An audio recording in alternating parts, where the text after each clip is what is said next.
Chris Turner is a disenchanted young father who believes that environmentalism has proven completely inadequate as a myth of renewal.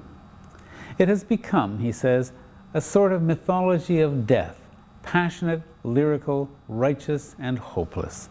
It terrifies people. It paralyzes people. What the environmental movement needs, Turner argues, is a language of hope, rituals of rebirth, a sense that the battles are worth fighting and that they can be won. He captures the movement's emotional failure in one brilliant image. Where would the civil rights movement have gone if Martin Luther King had stood before the surging multitude and declared, "I have a nightmare today"? And so Chris Turner set out on a journey around the world looking for islands of hope in the sea of despair. He wasn't just looking for an environmentally improved version of the society we have now. He was looking for the right fragments to assemble into a whole new way of life. He found those fragments in Germany, in Thailand, in Denmark, in Cuba, in New Mexico, all around the world.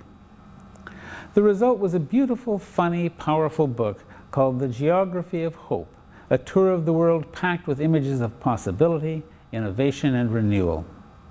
When you finish the book, you know that a different world is possible because Chris Turner has shown it to you. Here he is.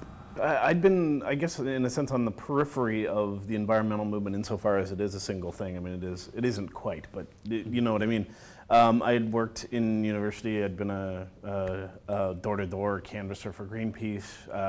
Starting out in journalism, environmental issues, climate change particularly, became something that I really wanted to focus on, but it was tough to get traction. And I kept thinking there had to be a way to tell the climate story that got the scope right, that understood the size of the problem and the urgency and immediacy of the problem. But I couldn't figure out what that was. And like a lot of people, I think, and you've seen a number of books like this, I thought, what's the worst story I could tell? And I remember for a long time as a magazine writer, trying to convince every editor I talked to, would you send me to Tuvalu, this island chain in the South Pacific that is a pretty safe bet, is going to be one of the 2 or 3 sovereign nations to vanish from the face of the earth due to the rising sea levels of the 21st century caused by the climate problem. And I thought, if you could write, something eloquent and passionate enough about, this place that is doomed to die, that might somehow create that level of urgency around it. And then around the time my daughter was born, which was in 2005, I started rethinking that. And I think there was partially my own sort of personal emotional reaction to her and the sense that, not only did I need to provide for her future, but I needed to be able to provide her with a world worth working for, not one to run away from. And I didn't want to tell that bad story anymore.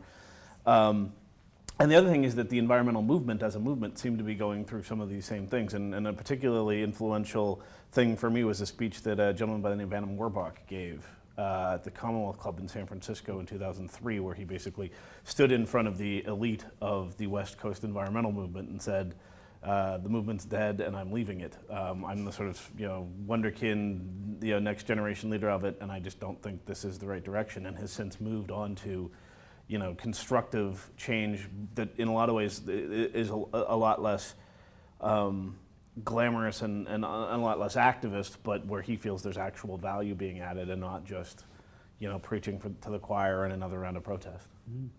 You said at one point, if Martin Luther King had, instead of saying "I have a dream," had said "I have a nightmare," yeah, the civil rights movement wouldn't have gone forward in really the same way. And I guess it's a similar sort of insight that you had about this, that we were saying "I have a nightmare today," and nobody's going to get behind that. Right, and not only that, but you would often, if you sort of boiled down all of the various messages around the environmental conversation to that point, to the turn of the century, say, in addition to the nightmare, was a pretty muddled message about what could possibly be done. You often got the sense that even the leaders of the movement themselves didn't quite see a way to anything really constructive. I mean, that yes, we will try and contain the damage, but we haven't even thought about what something that worked would look like. And then the other thing is that I think whether it was accurate or not, there was definitely this perception among the general public that the concern was much more for ecosystems and animals than it was for people and jobs and livelihoods. And that really is where, that's literally where people live, and that's where their greatest concern ultimately does lie. Yes, and we've somehow managed to set the terms of the discussion up as though they were two separate things, as though people and animals were not inhabiting the same ecosystem. Right. Or something of that kind. You have a passage late in the book where you say, how can there possibly be a disagreement over the viability of the planet? Right? That's not an issue. That's Right. It's like water that you swim in. Right? Yeah. So you set out on a tour of the world we need. And tell me about that phrase and what you did this turn out to be the tour you anticipated? It wasn't the tour I anticipated, in that I had no idea ultimately where I was. I mean, I had a skeleton outline, I had a couple of plot points on the map, but I didn't know what would work and what wouldn't, what would be inspiring and what would be ultimately sort of there's a number of very interesting places I went to that I thought were fascinating failures that eventually, they actually were in an early draft of the book, and we decided that no, the tone of the book was such that we should probably leave those aside. But I didn't really know exactly what I was looking for. I just knew, or I had a hunch, verging on a self-dare, that surely there was, the tools existed to some degree. Where were they? Who had them? What did they build with them? What did it look like? What did it feel like to be in those places where really serious action had been taken to build this world we need? And as I went along that trail, I kept coming across this term sustainability, and that ultimately became kind of the core counterpoint to the climate crisis. So you've got a crisis, the response is this sustainability thing. And it tends to be a much more encompassing term, fuzzier therefore as well, and sometimes gets watered down, than environmentalism is, where environmentalism is, for better or worse, seen as being primarily concerned with places where people aren't. Sustainability definitely includes places where people are, and that's why it, I think, became such a common mantra as I went along. Well, and it's an objective, isn't it? It's a positive objective. It's the place you want to get to. It's the place where I have a dream, as opposed to where I have a nightmare. And you also had as a mantra a wonderful line of Kenneth Boulding's, which obviously was one of the really guiding principles and where you went to find things. Yeah, that was the beginning mantra. Before I'd run across sustainability, I'd read this line by Kenneth Boulding, the irreverent economist: anything that exists is possible. And he used to say that to his economist colleagues. As you probably know, Boulding was very, very, he called himself an impure economist. He thought, what did GDP growth tell you except that people were busy? It didn't tell you, were they happy, were they successful, were they fulfilled in their lives? Let's get down to what people really want. So he regularly advocated things that the other economists would tell him, oh, that's impossible. And he'd say anything that exists is possible. And for me, I think what that meant was I didn't want to look at, as much as possible, didn't want to look at demo projects, didn't want to go into labs and see what someone could cook up in a petri dish, so to speak. I wanted to see actual people using actual tools to build and live their lives. And if it existed anywhere, then it was manifestly possible. And that really was kind of in a sense, I guess the frame that I put around the work I was trying to do. It has to exist. It has to be an element of a regular life, more or less, and be working and functional and all that. And the great news was that right across the spectrum of human activity, you found examples of exactly that sort of thing. Right, and I think I had some luck of timing, because this was a subject that I was pretty keen on going back even into the late 90s, but really right around the time I started the research for this book in 2004, 2005, 2006, all of this stuff was suddenly, there was suddenly an enormous groundswell of activity everywhere you looked, where everyone's demo projects and long-term plans and one day we'll try this kind of schemes were all beginning to be actually built. So you actually had the tallest building in Manchester, England being tiled in solar panels. You actually had, what's another example? The townhouse community in Freiburg that had been constructed to produce more energy than it consumes. These weren't future tense plans anymore. They were being built and being finished. A few of the things that I looked at as I saw them were still under construction. And the great thing about it has been that not only have those projects all come to fruition, but they're now multiplying quite fruitfully throughout the globe as people get wind of all these great ideas we actually have.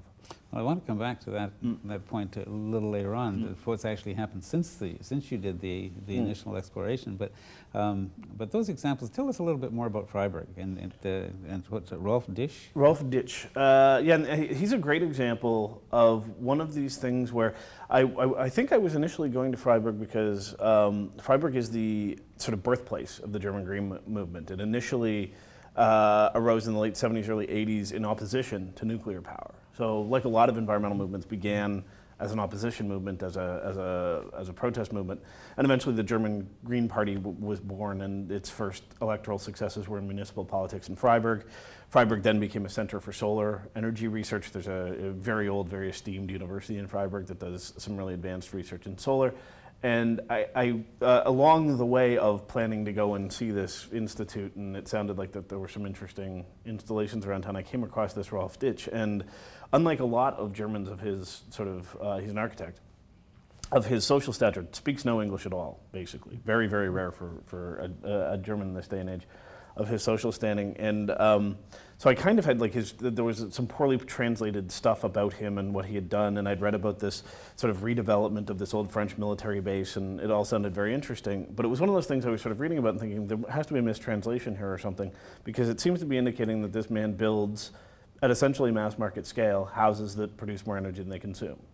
Net energy producing, plus Energie housing, as the German, plus energy houses. And if that were the case, surely this guy would be, internationally feted as the Levitt of the 21st century. I mean, this would be extraordinary architectural design breakthrough. Yeah, so there must be a hitch, right? And I get there, and lo and behold, there it is, this functional, recognizable, easily replicable collection of 58 middle-class townhouses that produce more energy than they consume. And I sat with him, and his wife translated, and I got a clear sense of it. And even then, for a long time, I thought maybe there's something I missed there. Like maybe maybe they've, maybe there's a detail I missed. And then I, through a friend, met someone who's lived in one of his houses and said, "Oh no, we would get a credit instead of a bill frequently at the end of the month from our power company." So how is this done?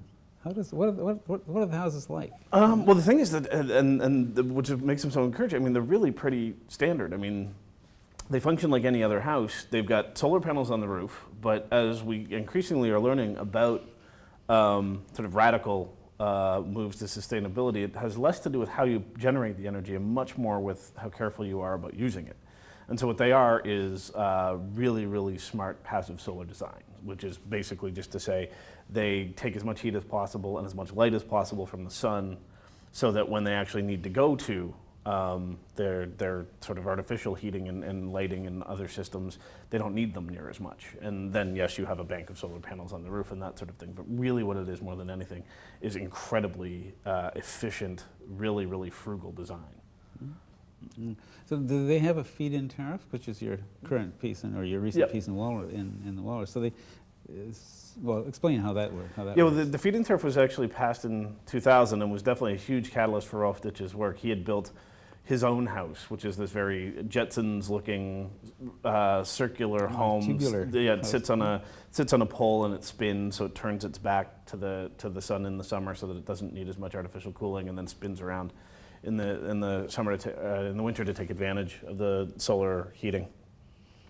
But I think this feed-in tariff Germany passed in 2000 and then beefed up particularly for the solar and put huge incentives in place basically to bring small-scale solar installations onto the grid. And basically the way it works is if you as an individual or as a power plant operator, whatever you are, want to build a renewable energy installation, say a bank of solar panels, the grid operator in your area is obliged to buy that energy at far above market rates. So basically the rate of return on your investment in this system becomes much quicker, and pretty soon, particularly if you're already living in a house that's pretty frugal with its energy needs, you could be making most or all of your power bill back by feeding energy back to the grid when you don't need it. Yeah, so when the sun's out and the thing is producing well, the meter's running backwards, and you're building, in effect, you're building up a credit with the power corporation. Well, in fact, it's not unit for unit. In a lot of other jurisdictions, particularly in North America, it's unit for unit. So, we have these levelized average costings of energy, which have nothing to do with the actual time of day pricing or anything else. And so if you're doing the same thing in a North American jurisdiction that allows it, it's a one-to-one thing. So you used some electricity at night and it cost you 10 cents, and now you're selling back at 10 cents. Whereas one of the huge incentives built into the German feed-in system is I might be buying power at 10 cents, but I'm selling it back at 40 or 50.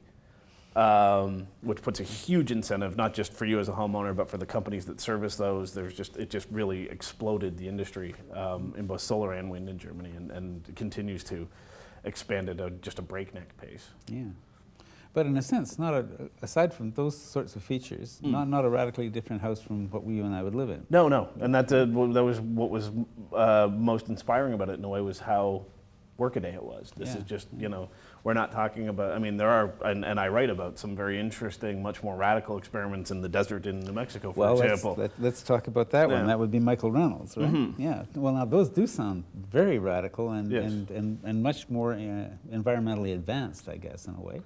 Yeah.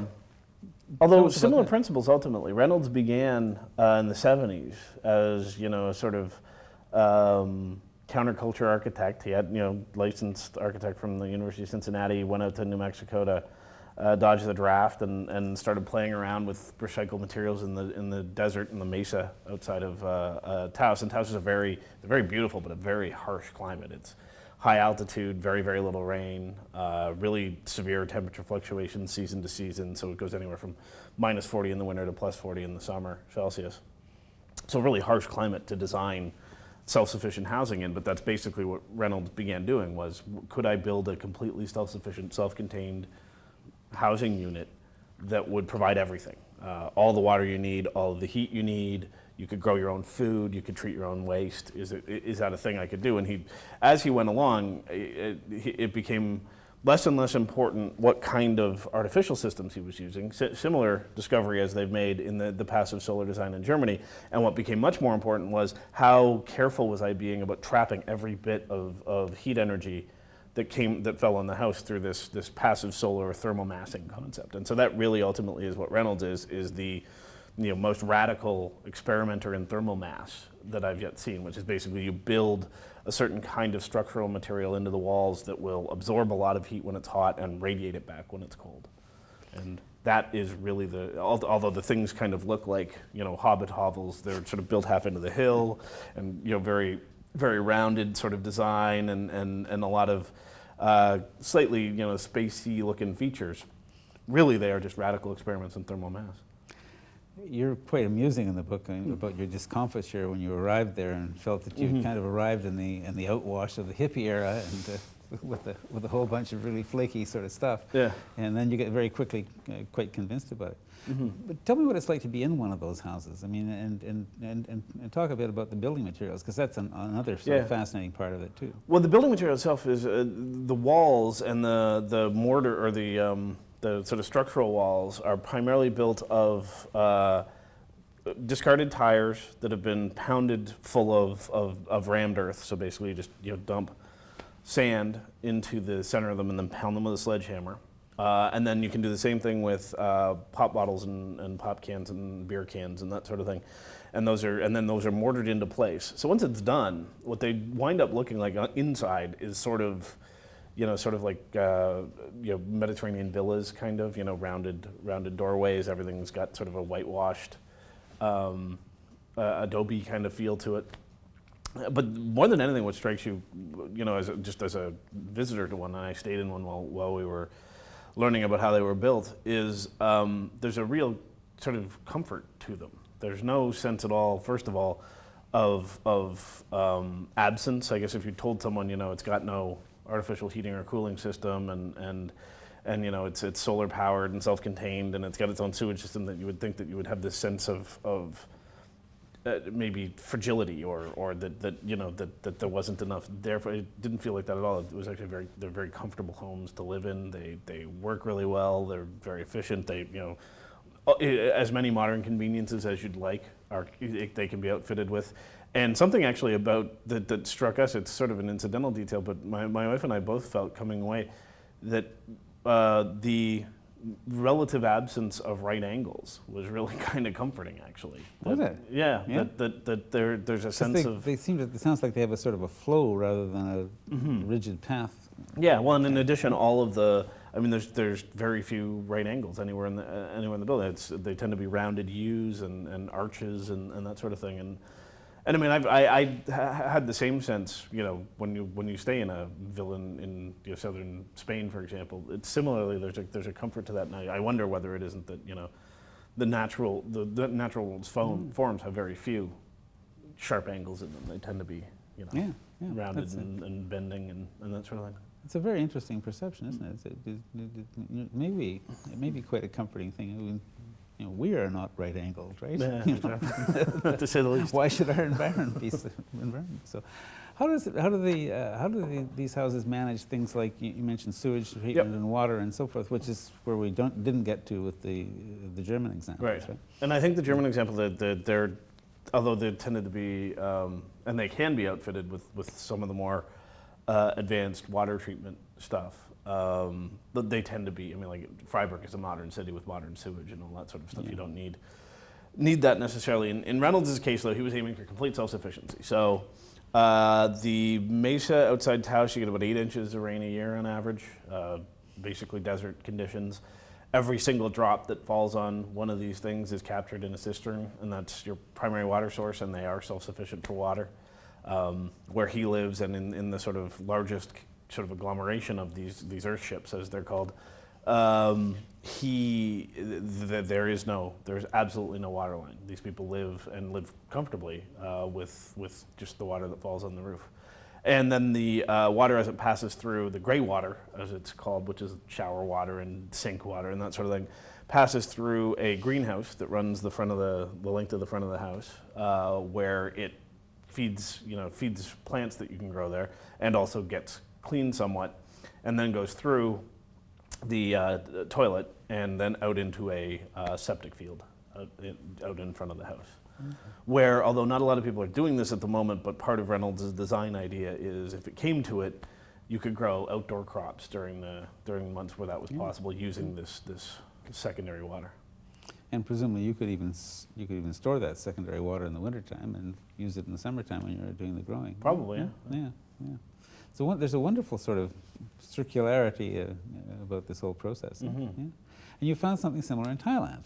Similar in function, but not similar in appearance. Yeah, well, the one which maybe is a lesson by itself. Yeah, no, the Thai example was actually closer to the German Rolf Ditch's model in Germany. Suntorn Bunyadikarn is the architect's name. Teaches at one of the big universities in Bangkok, and he had actually been teaching and studying for a number of years in the United States, and came back to Thailand, you know, and with all of this foreign expertise. But rather than coming back, and the standard thing, you know, if you're a prominent architect in a place like Bangkok, is to start building glass cubes that look exactly like, you know, an office park in Silicon Valley or something like that. That's what sort of modern companies want to see. They want to be part of this whole thing. But he started talking up this idea of radical efficiency, and he'd spent a bit of time at the Rocky Mountain Institute with Amy Lovins, who's a radical efficiency guru, one of the most prominent ones.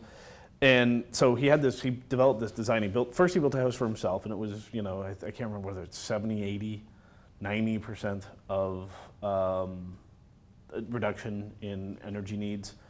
And then realized that was pretty poor compared to the natural order of things. And in his telling of it, it was actually, thinking about a mango seed that made him think, the mango seed doesn't use up anything. In fact, its waste product gives life to a whole new tree.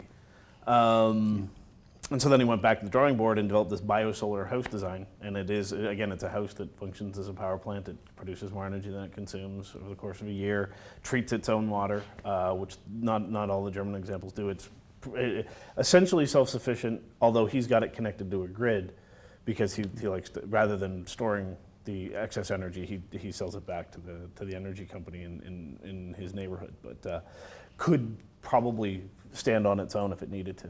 Lovins does that too. It's an old Chinese submarine battery. Yeah, exactly. Yeah, he stores his energy on site. Yeah. Yeah.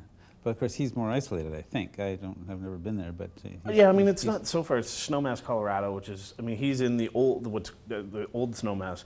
New Snowmass is a very modern ski resort, and he's not so far from it.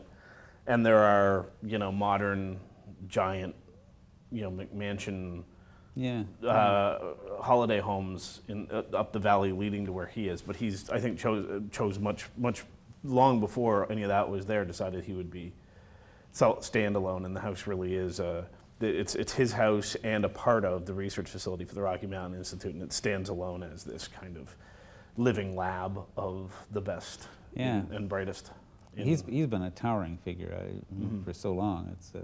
I can remember reading Soft Energy Paths and getting tremendously excited about it back in the 1970s. I picked up my copy not too long ago, and it's almost solid yellow from highlighting. Just almost every line of my copy of Natural Capitalism is about the same. It's, He's given us. Now, he had 4 principles that you described in the book, and I wonder if those don't turn out to be pretty close to a comprehensive roadmap for the journey that we're trying to take here. Should I look them up in the, or do you know them? I can't remember them offhand. I know what you're talking about. Radical efficiency was certainly one of them. Yeah. Let me see. Radical resource productivity, biomimicry, which we maybe want to talk about a bit, service and flow economy, which I guess is the alternative to ownership. And more than anything, it's an alternative to a sort of sales and planned obsolescence economy. So when he talks about service and flow, he often uses the example of, and William McDonough does this as well, and Paul Hawken as well, talks about how a lot of the way the economy is built right now, if you manufacture appliances, for example, you are most successful if your appliances don't last very long. And you don't want to sell just one and have it work really well and retrofit it for further use.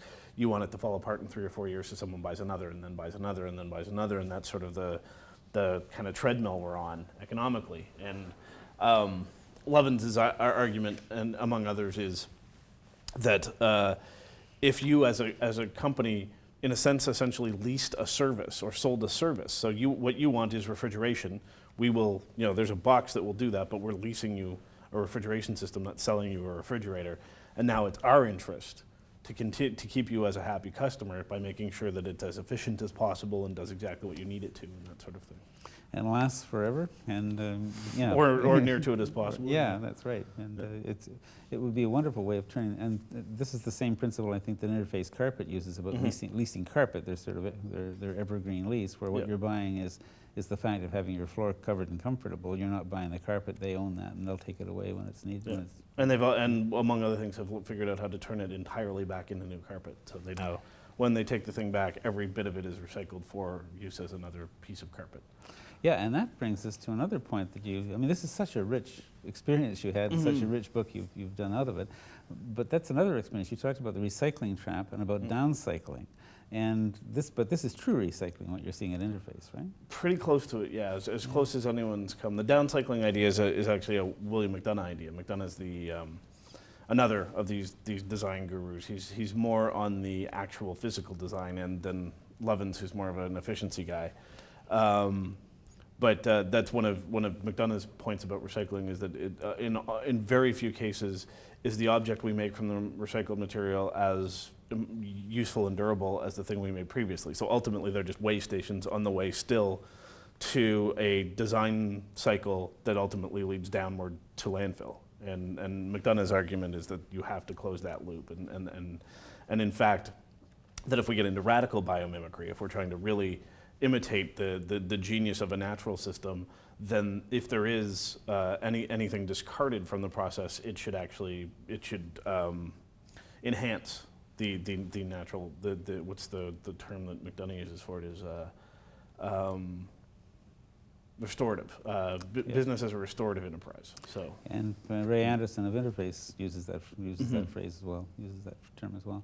But it's interesting, isn't it? Because the downcycling thing is, we tend to think of that as being some kind of a solution, and it actually isn't. You're quite right. It's a way station on the way down. Yeah. And one of the other of William McDonough's fantastic phrases is all regulation is a signal of a design failure. Isn't that so? Yeah. So if you have to regulate people to reduce waste and to recycle. And so what you're saying is that the design has failed and is producing these bad things that we don't want, and so now we have to regulate it to try and get it back in line. And that's a fascinating way of rethinking the world, isn't it? Just that we redesign it in that kind of way. I want you to tell us a little bit about Samsø in Denmark. Yeah. Samsø, as probably comes across in the book, was one of my favorite places. It was one of the first. It was fairly early in the research, and I'd sort of, as I was doing the research, I came across a lot of things about Denmark. Denmark winds up looming quite large. It's been on this road for a lot longer than a lot of other places. And so one of the first places I went was Samsø, and Samsø is an island that has basically gone post-carbon. I mean, they've still got gasoline in the engines in their cars and the ferries that service this very small island off the coast of the Danish mainland. But other than that, they are a net carbon sink. They produce all of the electricity they need by wind power. Heating is done by district heating, whether solar or by some other recyclable biomass or renewable biomass fuel. And radical resource efficiency and all this sort of stuff in this sort of idyllic little agrarian island in Denmark. And I don't think I could have picked a better spot to start the research because they'd done all of it, and so actually everything was kind of it was like seeing other pieces of that complete system once I got there. And what you ultimately learn from it, and what I continue to come back to Samsø as a lesson, is that they did not approach this as an energy problem. They did not say to themselves, we need to change our energy source. What they did was they said, we need to move to a sustainable way of life. That will include changing our energy source, but it's a much more fundamental and ultimately much more rewarding process than just changing how we produce electricity. So what are the additional implications to that? I mean, if you say we're going to move to a sustainable future, energy, as you say, is part of it. But what else is part of it for a place like Samsø? Yeah, well, for a place like Samsø, there was a lot of that already built into it. It's already built to sort of human scale. One of the bigger problems, if you take the Samsø model and move it off the island, is that so much of, particularly in North America, so much of what we built is not to human scale. It's built to the scale of a motor vehicle. So in Samsø, in the villages of Samsø, walking around is not a big problem. The stuff's close enough together that a lot of people bike. There's already local food producers and local artisans and things like that so that a certain amount of the daily needs of the island can be met right there on the island. But certainly the broader implication of sustainability is that you're not just talking about how you change how you produce your energy and consume your energy. You're also talking about your reliance or it's not quite self-sufficiency, but your ability in the immediate or regional area to sort of procure most of your daily needs. One, without enormous amounts of fossil fuel input, and two, in methods that are inherently sustainable. Yeah, they can go on and on and on and on. And you'll never run out of them. You want, for example, I mean, our modern industrial agricultural system, we know is exhausting the world's available nutrient-rich topsoil. And it's basically survived on a life support of nitrogen fertilizer, which is produced from natural gas, and petrochemical pesticides and other petrochemical inputs that are inherently reliant on the same fossil fuel system that's causing the problem. And that's also finite, right? And now, one of the findings you had was we have the tools. It's one of the phrases in the book, we have the tools. My goal was to find the right fragments to assemble into a whole new way of life. And the gap is one of will, the gap is one of political structures, economic incentives, that type of thing. But in Samsø, you gave an example of how change could be achieved in a most remarkably, like the good-humored Danish sort of way that they went about doing this transformation. Talk a little bit about that. I think you called it viral social change or something like that. Yeah. But it was a viral marketing campaign in a sense, but done at village scale rather than using digital communication, which is where we get that viral marketing term from.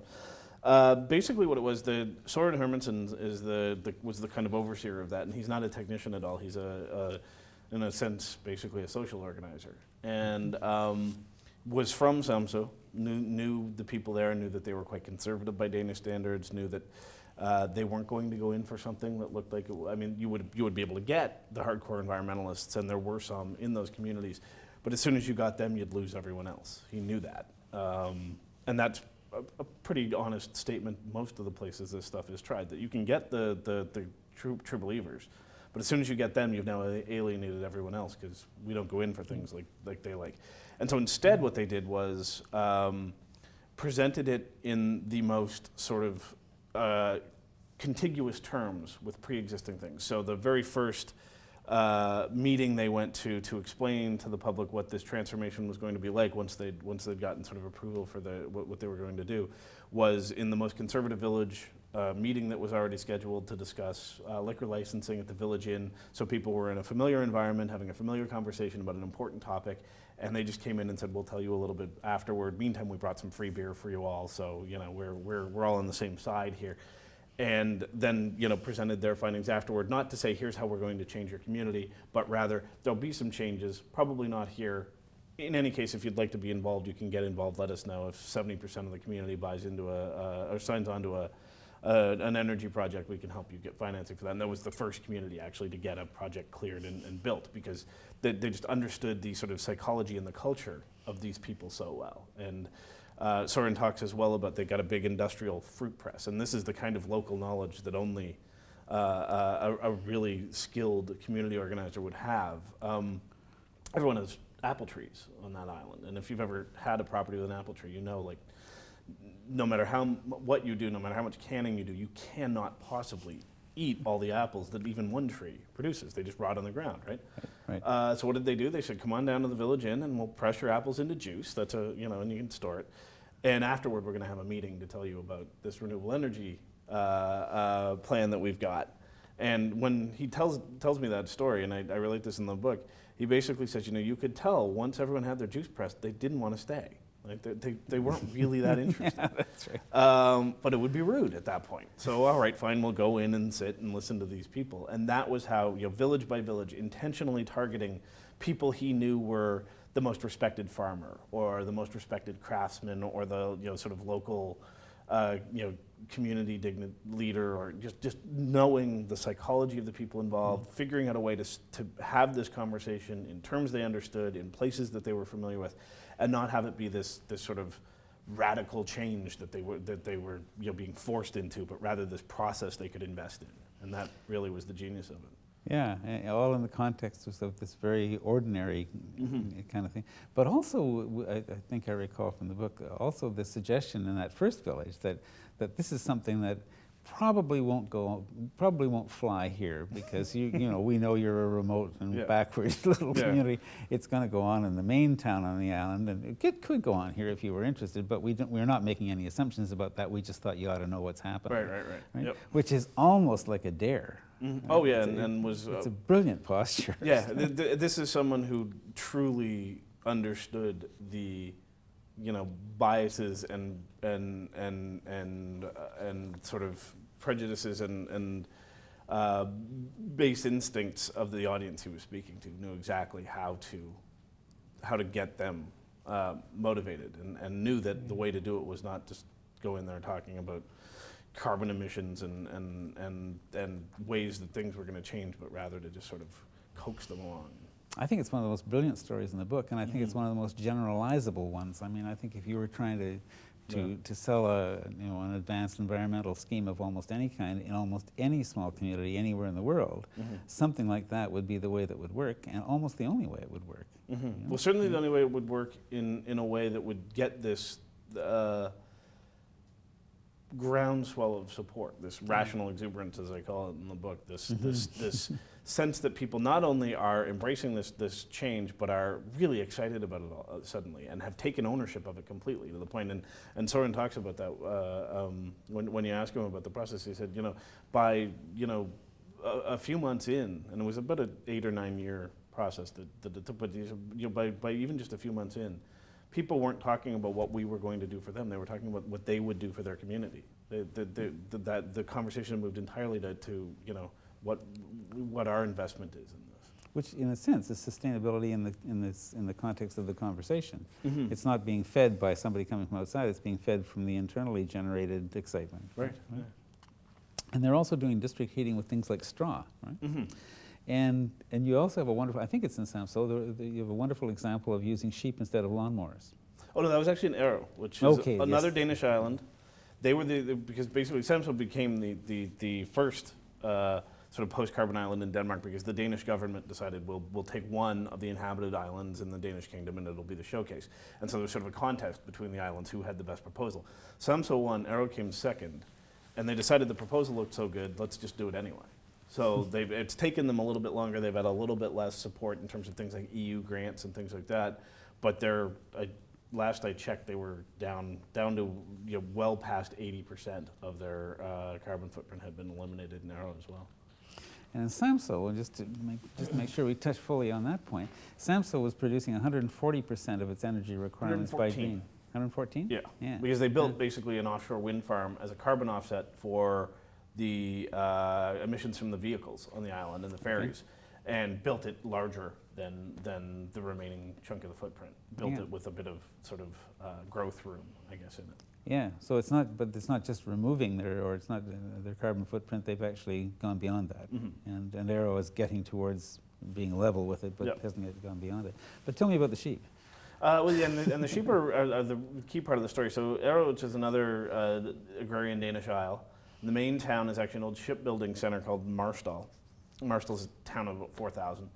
And they built the world's largest solar district heating system, solar thermal district heating system. So basically solar panels that heat this sort of glycol solution that's stored in this sort of bed under the ground, and then heat's drawn off that all winter.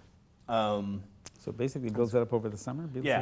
I mean, it's constantly replenished, but a lot of you store as much of the summer's heat as possible as the kind of ballast in the system. Sure. And they built this thing. It's this fairly large, soccer field-sized facility on the edge of town. And the only problem they were having with it, and by the way, these district systems are something that the Danes are doing quite broadly now, and they seem to work quite effectively in what is a pretty harsh northern climate. But the only problem they were having was the grass around the panels was growing up too tall, and it casts a shadow, and it marginally reduces the efficiency. And they looked at a whole bunch of the sort of standard solutions, lawn mowing systems of various sorts, and what about riding mowers? Oh, what if they bump the panels, et cetera, et cetera. Maybe we could tear up the grass and plant something else that wouldn't ever, some sort of low shrub or something that would never grow up over. And then, at some point in that process, someone came up with the idea of what if we, just kept a flock of sheep on that paddy, and they will take care of it, with remarkable efficiency and vigor and excitement, really. And that's basically how they've dealt with that problem. And so there's a permanently resident flock of sheep among the panels of the world's largest solar thermal district heating plant. An elegantly simple solution. And they're not going to bump into the solar panels. They're not going to cause any damage. No. And as far as I can tell, the only thing is periodically if the grass was, I'm not sure if it was whether it was just to move the sheep from one part of the facility to another, or if the grass was too low and like they'd done the job too well. But periodically, a technician has to come and spread some food around for them, extra food, apples and things like that.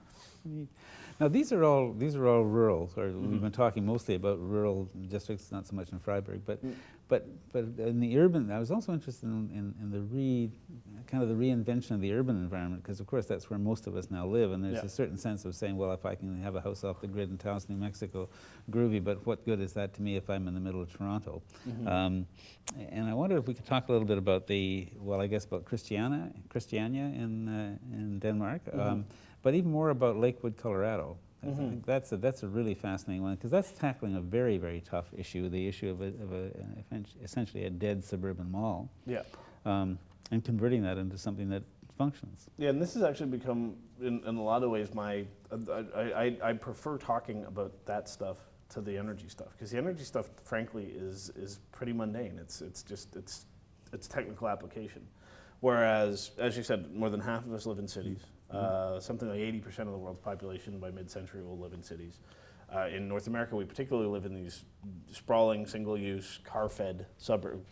And how do we begin to take the lessons of agrarian Danish islands to heart in these places? And the thing is that it's ultimately the same sort of thing. It's just a very different application, which is that you have communities that get invested in the process of change, sometimes against their will initially. Christiania is a neighborhood in Copenhagen that started out as it was an abandoned military space and was occupied by squatters in the early 1970s, and eventually became this kind of self-sufficient free city. Did all kinds of continues to do very interesting sort of experiments in self-sufficiency in terms of, set up its own daycare and mail systems, set up recycling there before the rest of the city had recycling, et cetera, et cetera. But Copenhagen as a whole is actually one of the world's great living labs for sustainable living. I mean, it regularly tops world's most livable city lists, and if you trace it back, if you could possibly sort of melt this down to a single principle, what is it that Copenhagen did differently from most of the other cities on Earth? And it was that starting in 1962, give or take, they began to put people ahead of cars.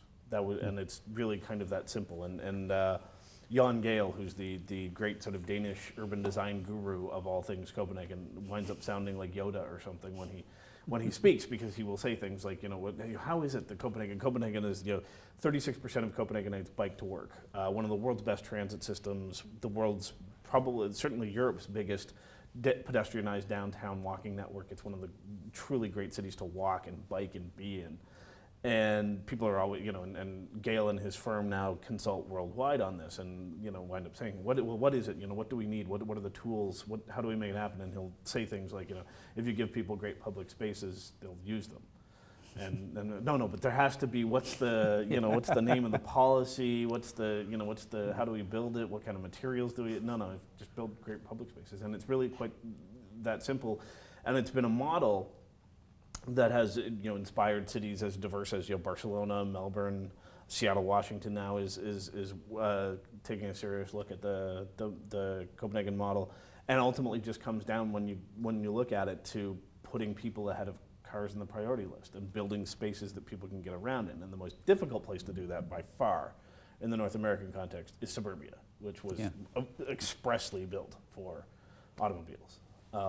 Right down to, there's a great thing in James Kunstler's book, The Geography of Nowhere, where he talks about if you've ever wondered why suburban streets are so wide, and it was that the original designers of the sort of suburban street network wanted it to be safe to travel at 50 miles an hour. Not because they thought that those would be the speed limits on those roads, but they just wanted that much cushion room in the system so that they were really safe streets to be driving recklessly down, essentially. But anyway, so Lakewood, Colorado is probably the most dramatic example yet of this sort of changing of priorities, putting people ahead of cars. And it began with that sort of new urbanist movement in the early 80s, which began in a Florida resort community and has spread throughout. But Lakewood was the first one. They had this dying shopping mall. 60s era shopping mall was once the sort of jewel in Lakewood's crown. Everyone came from miles around to see this grand shopping plaza. And by around 2000 or so, something like a 30% vacancy rate. The parking lot was this hub of drug and gang activity. For miles around. I mean, there were still old suburban houses, but more than anything, you saw the usual sort of detritus of urban decay. Payday loan shops and liquor stores and that sort of thing. Just a kind of collapsing community. And rather than spruce up the mall and build it a new sort of shell and punch some skylights in it and maybe, which often is the case, you bribe the high-end retailers to come back in, you give them a huge tax break or some Pottery Barn or something. Rather than doing that, they just razed the thing to the ground. They built a gridded downtown, very much in new urban style, with ground floor retail, people living above the shops, people working above the shops. They built a town square. There's, a farmer's market. It's a place where they have the annual festival every year, and really just built the first complete suburban downtown that anyone had ever attempted. And to this point has been just a wild success. And some of those buildings are built to LEED standards and are very efficient, and there's some interesting energy things going along. But really, what it's trying to do more than anything is build a suburban lifestyle that is not car dependent, rather than just thinking about what kind of fuel goes in your car, what kind of energy do you use to light your condo or whatever. How do we build a living space, a functional urban living space, so that we are not dependent on cars to get around. Which is, in a sense, desuburbanizing suburbia. Essentially, yeah. Right? It's basically converting suburbia into a real city. Yes. That's an interesting way of phrasing it, isn't it? But how does that work in terms of the people who? I mean, the housing around it is still laid out in the same way, with the great big wide streets and the single-family dwellings and so on and so forth. Right. What are the prospects out there? Well, that's the trickier next step. It's easier to build something new, even if you have to tear down something old. One of the things, the hopes is over time that new kinds of service will sort of reinvest in all the space, the sort of empty spaces around it. It'll have sort of a magnetic effect, and that it will sort of grow that way. There are ways to do that, obviously, that haven't yet been tried in Lakewood, but in terms of infilling new kinds of housing and second use kinds of things. One of the things they don't have to do as much in Lakewood, because Lakewood was an old enough suburb that it was built on a grid, but I've since seen examples in other suburbs where you've got these weird meandering dead-end streets, is sort of rebuilding the street network, where and basically, like, you've got kind of interconnect some of the cul-de-sacs. Yeah, that like sort of thing, and build, and then that frees up space to do things in those suburban environments that hadn't been done previous. What you inevitably run into, and this is the part that no one's completely cracked yet, the sort of SEMSO equivalent, which is suburbanites who like living where they are because there's no traffic and because it's quiet, and fear the idea of an urban environment, and that's a psychological and social transformation that is still an open question how you do that most effectively. I wonder if you can. I wonder if some of those people, no matter what you do, really would prefer the kind of the leafy, quiet suburb and the sense of isolation and all of that sort of thing. Maybe not. Maybe it's Certainly, young Gale's response would be, if you start building great public spaces into those communities, people will begin to see the value of the public against the private again. That would be. Yeah, and it really is a public-private issue to a large extent too, isn't it? I must own it's almost like we're back to carpet leasing and stuff like that. And I want to own it, right? And be completely self-contained and have only my own, service all you go elsewhere to buy the things, but have them own all of these things rather than share them. So you need to own your park space in the form of a large backyard. Yeah, and that sort of thing. Yeah. And you really don't, but we've become conditioned to think. For sure. Yeah, we've become conditioned to think that you do. So as you went through, you over and over again, you come up with this surprising insight that this stuff is already there. That the road to sustainability is not mysterious. It's quite well marked. There are people out there walking that road already. Where are the intractable problems still? Where are the intractable problems? Fossil fuels remain a very large one. Our dependency on fossil fuels is near total. There is nothing in the renewable sector that looks like fossil fuels. They can do some of the same jobs, but where you have that degree of energy density and ease of transport and all these sorts of things.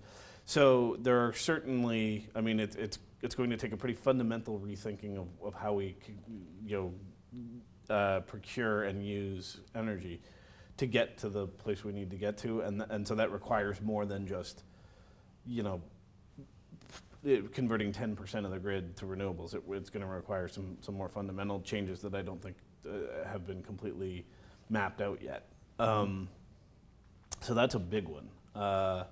One of the other things we're running into is, in a sense, almost psychological or sociological, in that so much of environmentalism has been predicated on prevention. We will stop the problem, we will beat it, we will cure it.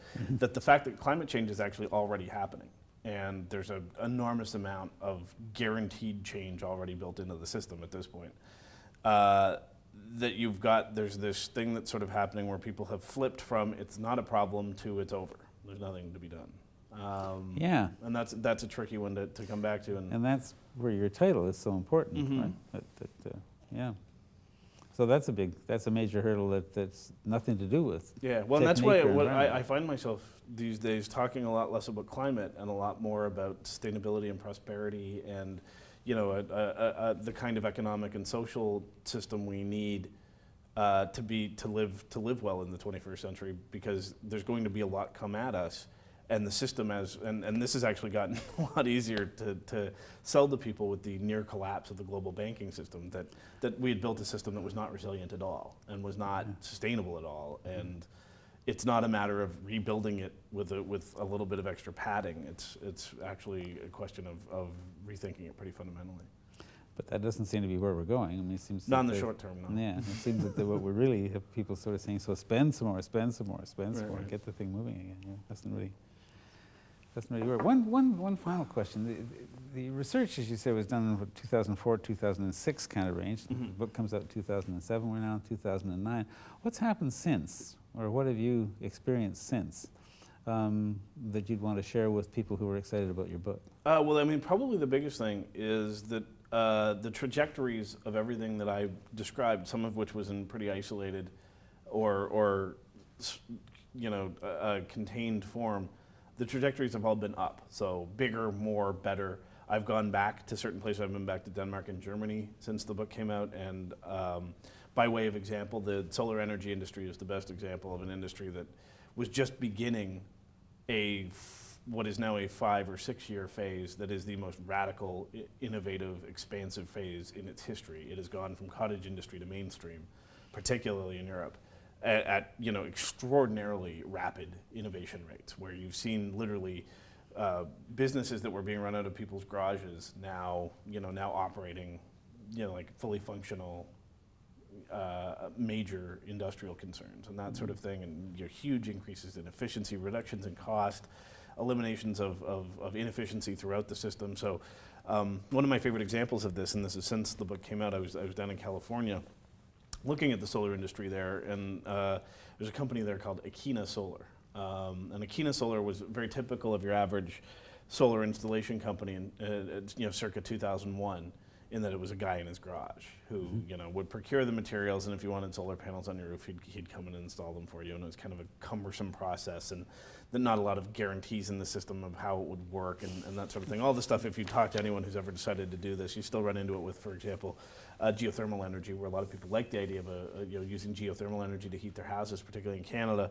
But the process of doing it means you've got to know the right guy and get him in, and there's just a lot less, I guess, sort of sophistication to it as a business concept. Well, Akina Solar, in response to this huge solar initiative in California that was passed in 2006, is now, I think it's a dozen offices across the state.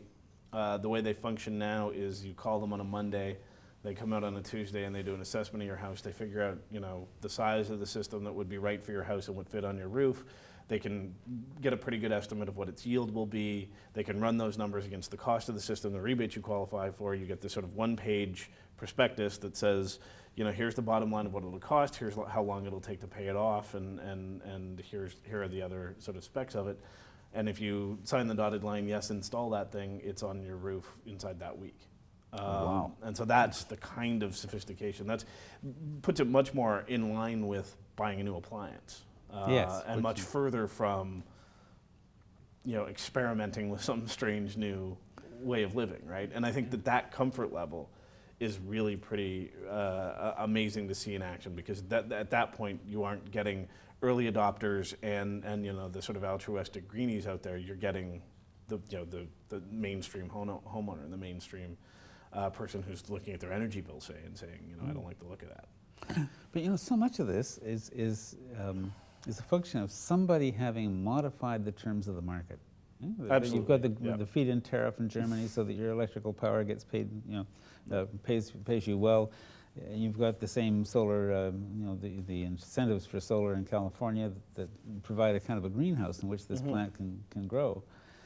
I guess one of the things that continues to trouble me is I see all these examples, and I rarely see jurisdictions moving in that direction. They seem to be blundering straight forward. I mean, yeah, well, I mean, they're going to learn. I think they'll learn in time. A lot of them will learn because they won't want to be have-nots in this new economy. That's where a lot of my hope lies. Now, California is leading the way. California, if it was a standalone economy, would be the 5th largest on Earth. So they changed the game in North America. The Obama administration in the U.S. has some pretty generous there's lots of things that they're doing to patch up the old, but they're also talking in some good ways about the new. The Ontario Green Energy Act, which will probably be passed this summer, is the most complete transplant of the German system that anyone's attempted yet. As long as it doesn't get, again, watered down in committee as it did the last time around. Yeah. And I think but I think the point's well taken. If you go back to, I mean, we've now seen that argument made from a different point of view about the problem with the market system is currently construed. But, you know, very early on in this book, and was in the middle of the research for this book, where Nicholas Stern in Britain came out with the Stern Review, and you know, at the press conference, and it's a line I still quote a lot, said, you know, this is the worst market failure the world has seen. He didn't say this is, you know, a big cleanup problem for environmentalists. He said the market system, as currently construed, is actively encouraging the deepening of this problem.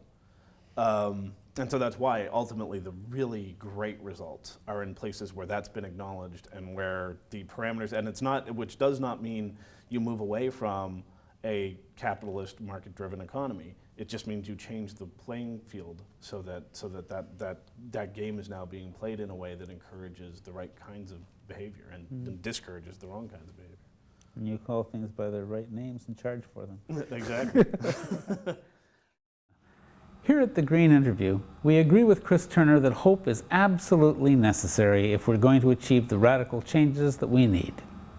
If you enjoyed this interview, you're sure to like our upcoming interview with the Honourable Jigme Finlay, Prime Minister of Bhutan, whose government is dedicated to enhancing his country's gross national happiness rather than its gross national product.